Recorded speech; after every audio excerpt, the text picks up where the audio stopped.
Team India ने master plan तैयार किया था, उस मास्टर प्लान पे तो पूरा काम किया जाता है, लेकिन जरा सी मिस्टेक के कारण हो सकता हमें जिस तरह से वेस्ट इंडीज के साथ जो मुकाबला खेला है उस मुकाबले में जरा सी रुकावटें देखने को मिले। दूसरी तरफ भाई साहब जिस अंदाज में साउथ अफ्रीका का शुक्रगुजार है टीम इंडिया, उसी अंदाज में साउथ अफ्रीका भी शुक्रगुजार है टीम इंडिया का, क्योंकि उसने जिम्बाब्वे को हराया है। अगला मुकाबला जिम्बाब्वे से साउथ अफ्रीका का खेला जाना है, लेकिन जिस अंदाज में आज प्लेइंग 11 चेंज करना, वो भी जहां पर करो और मरो जैसे मुकाबले हों, वहां पर ताकत देनी होगी गौतम गंभीर की, ताकत देनी होगी भाई सूर्यभाव की, जो संजू सैमसन को भी खिलाया, ईशान किशन को भी खिलाया। ये प्लेइंग 11 देखकर शायद तभी टीम इंडिया का 256 रन का जो टारगेट था वह संभव हो पाया। नमस्कार दोस्तों, सटीक क्रिकेट न्यूज में आप सभी का स्वागत है। वीडियो अच्छी लगे तो लाइक करिएगा, चैनल पे नए हैं तो सब्सक्राइब करिएगा, और बहुत ज्यादा अच्छी लग जाए तो दोस्तों को शेयर करना ना भूलें।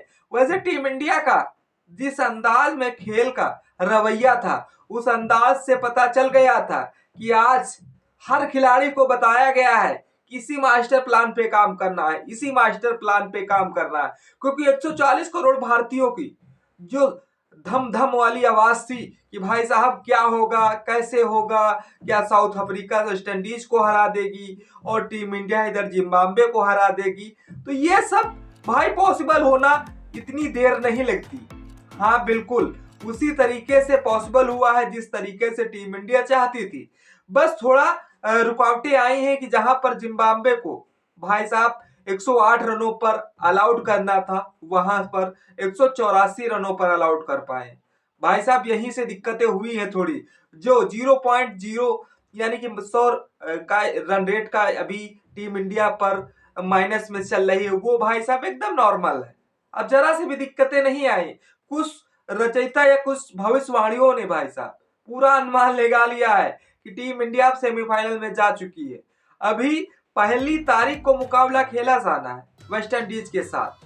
हाँ, वेस्ट इंडीज ने जिस अंदाज में एक बार साउथ अफ्रीका के सामने भिड़ी है, उसे भी ताकत देनी होगी, क्योंकि वेस्ट इंडीज का स्कोर एक समय 87 पे 7 था, और फिर पीछे के कह लो ऑलराउंडर या कह लो बल्लेबाज जिस तरह से वो धुरंधर पारी खेली है, तब साउथ अफ्रीका भाई साहब 176 रन जिस तरह से वेस्ट इंडीज से मार खा जाती है। वेस्ट इंडीज ने बड़ी आसानी से इसे जिस अंदाज में परचेस किया है, तो साउथ अफ्रीका को भी लग रहा था कहीं भूचाल ना आ जाए, क्योंकि साउथ अफ्रीका भले वो भारत का फायदा देख रही हो और भले वो अपने आप का फायदा देख रही हो, लेकिन उसे भी अंदर ही अंदर डर सता रहा था कि जिम्बाब्वे को भारत हराएगा तो हम इधर वेस्ट इंडीज को हराकर उसे भी शायद ऊपर लाने की कोशिश करेंगे।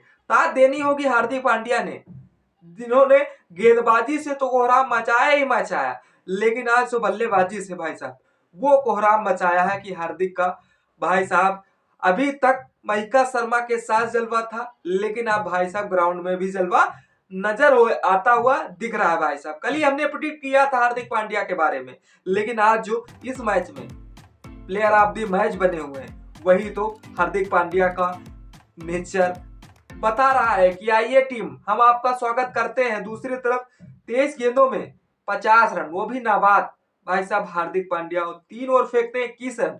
हाँ भले विकेट नहीं झटका के जाते हैं, लेकिन वो काम करके जाते हैं जो शायद और प्लेयर नहीं कर पाते हैं, शायद तभी प्लेयर ऑफ द मैच भी रहते हैं। वैसे टीम इंडिया का हाल बताएं तो जिम्बाब्वे के खिलाफ जिस अंदाज में पावर प्ले में भाई साहब 6 ओवर में 80 रन ठोक दिए थे, तो ऐसा लग रहा था कि टीम इंडिया का आज कुछ मास्टर प्लान कुछ अलग ही तैयार किया गया है। वो मास्टर प्लान तैयार किया गया था जो शायद जिम्बाब्वे ने अपने रूह तक नहीं सोचा होगा। बिल्कुल सही सुना। उधर अभिषेक शर्मा और संजू सैमसन के ओपनिंग पार्टनरशिप देखकर तो लोगों के अंदर भय, डर, ऐसा माहौल बैठ गया था कि भाई ईशान को आना था, संजू सैमसन को क्यों भेजा जा रहा।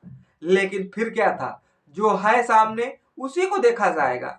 फिर क्या था, गौतम गंभीर ने शायद जो कभी स्टेटमेंट दिया था संजू सैमसन के बारे में कि तू 0 पर भी आउट हो जाएगा, तुम्हें खेलने का मौका दिया जाएगा। एक बार फिर वहीं पर गौतम गंभीर भाई भरोसा जताते हैं और उन्हें प्लेइंग 11 के ओपनिंग पार्टनरशिप में खेलने का मौका देते हैं भाई साहब। लेकिन फिर क्या था, जिस अंदाज में संजू सैमसन अभिषेक शर्मा का भाई साहब साथ दे रहे थे, तो ऐसा लग रहा था यही जरूरत है हमारी ओपनिंग पार्टनरशिप के लिए। पावर प्ले में वो ठुकाई की है जिम्बाब्वे की, जिम्बाब्वे भी सोच रही होगी भाई साहब ये सारे रन इसी पावर प्ले में ही बना लेंगे। और दूसरी तरफ अभिषेक शर्मा ने 30 गेंदें खेलकर 55 रन बनाए। यही टीम इंडिया की ताकत थी, जो भाई आज ताकत तरीके से साबित हुई। वहीं पर हार्दिक पांड्या ने जो खेला वो तो खेल खिलाया। तिलक वर्मा 16 गेंदों में 44 रन, जो नाबाद रहकर, हाँ जो अपने स्थान पे आज भले ना उतरे हो, लेकिन जहां पर भी खिलाया गया वो बेस्ट खेले हैं भाई साहब। अगर सिकंदर रजा की बात करें, जो जिम्बाब्वे से आते हैं, 3 ओवर फेंके, 29 रन देकर 1 विकेट चटकाए थे। और वहीं पर जो ब्लिसिंग मुजरिम जो 4 ओवर फेंकते हैं, 43 रन, 1 विकेट चटका के जाते हैं। तभी जाकर टीम इंडिया 256 पे 4 यानी कि 20 ओवर में संभव हो पाता है। यहां तक तो मास्टर प्लान तैयार था, और जिस तरीके से टीम इंडिया की स्ट्रेटजी लगाई जा रही थी, मैं पूरे मैच में यही देख रहा था कि भाई पावर प्ले में जो जो मारना हो तो मार लीजिए, फिर उसके बावजूद जैसे ही स्पिनर आएंगे, उन स्पिनरों से भाई साहब वो रवैया करेंगे जो स्पिनर भी शायद अनुमान नहीं लगाएंगे। हाँ, एक बाउंड्री एक ओवर में आ जाती थी तो भाई साहब फिर सिंगल डबल से टीम इंडिया निर्भर हो जाती थी। मैं यही खेल देख रहा था। दूसरी तरफ जब ईशान किसान का विकेट हुआ था, तब लग रहा था कि ईशान किसान जिस अंदाज में बाउंड्री मारे थे, फिर बाउंड्री मारे थे, तीसरी बाउंड्री मारने की क्या जरूरत है, शायद तभी विकेट हो जाता है। लेकिन फिर अपने पास तो बैटर थे ही, शायद ये शंका भी जता रही थी। दूसरी तरफ भाई साहब आज जिस तरह से जिम्बाब्वे के ब्रेयन बिनेट जो पारी खेली 59 गेंदों में 97 रन, हाँ भले उनके बल्ले से भाई साहब शतक नहीं आया, ये शतक से कम भी नहीं है, वो भी इंडिया के खिलाफ। तो हमारी जो बॉलिंग में दिक्कत हो रही है उसे काफी सुधार करना होगा, नहीं तो हो सकता है इसका खामियाजा हमें आगे भुगतना भी पड़े मेरे भाई। बिल्कुल सही सुना। वैसे जिम्बाब्वे को हम 108 रनों पर अलाउट करने वाले थे, लेकिन यह सब संभव नहीं हो पाया, सिर्फ बॉलरों की वजह से। बैटरों ने जो खामियाजा भुगतना था या देना था वो दिया फिर, लेकिन बॉलरों ने वो नहीं करके दिया जो शायद करना चाहिए था मेरे भाई।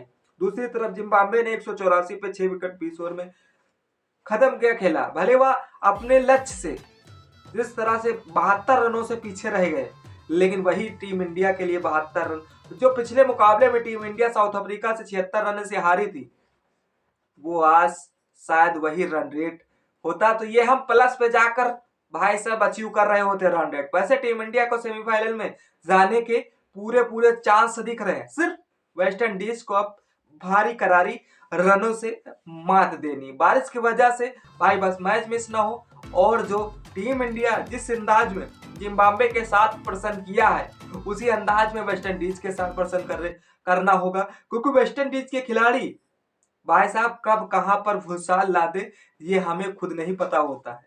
और दूसरी तरफ वेस्ट इंडीज जिस अंदाज में आज साउथ अफ्रीका से खेली है, तो ऐसा लग रहा था वेस्ट इंडीज की बॉलिंग भले दिक्कत कर रही हो, लेकिन बल्लेबाजी दिक्कत नहीं कर रही है। भाई साहब बॉलर मार के गए हैं, और वो बॉलर उम्मीद भी नहीं किया जा रहा था जो 176 रन का वेस्ट इंडीज ने टारगेट दिया था साउथ अफ्रीका का। अब दूसरी तरफ जिस अंदाज में आज टीम इंडिया के बल्लेबाज ने प्रदर्शन किया, उसी अंदाज में भाई साहब पहली तारीख को प्रदर्शन कर जाते हैं, तो टीम इंडिया की सेमीफाइनल में राह कंफर्म हो जाएगी। जो समीकरण बनता है भाई साहब, उधर ग्रुप 2 की बात करें तो न्यूजीलैंड इंग्लैंड टॉप रहने की लड़ाई लड़ेंगी, और उधर ग्रुप जिस तरह से 1 की बात करें तो साउथ अफ्रीका सेमीफाइनल में क्वालिफाई कर चुकी है, वहीं पर जिम्बाब्वे एलिमिनेटर यानी कि अब बाहर हो चुकी है। अब जो लड़ाई लड़नी है उसे team India versus West Indies के बीच पहली तारीख को कंफर्म हो जाएगा। कौन शेर सेमीफाइनल में दहाड़ रहा है। निजाम के भरोसे रहने वाले पाकिस्तान का जो सपोर्ट कर रहे थे, अब भाई साहब धीरे धीरे इंडिया के पक्ष में आ रहे हैं, और एशिया में हो रहा है टूर्नामेंट आईसीसी का, और एशिया की टीम एंट्री ना करे तो भाई साहब कितना दिल पर चुभता है। वो शायद चुभना बंद हो रहा है धीरे धीरे। वैसे हमें जिस अंदाज से लड़ना था उस अंदाज से लड़े, और जिस अंदाज पे हमें बॉलिंग करनी थी उस अंदाज पे हम बॉलिंग नहीं कर पाए, क्योंकि तभी हमें खेद है। इस खेद का बस असर हमें काफी दिनों तक रहेगा, जो शायद इसका भुगतान वह जिम्बाब्वे हमेशा भी याद करती रहेगी। जिम्बाब्वे ने जहां तक सफल लड़ा वो अपनी जी जान से लड़ा। हाँ, टीम इंडिया के सामने 184 रन जिम्बाब्वे के लिए ये जीत से कम नहीं हो सकता। वैसे टीम इंडिया अभी तक जो जिया किया है वो बढ़िया किया है। बस पहली तारीख को जो दुआ लगेगी वो एक बार फिर दुआ भाई साहब लगनी बनती है मेरे भाई।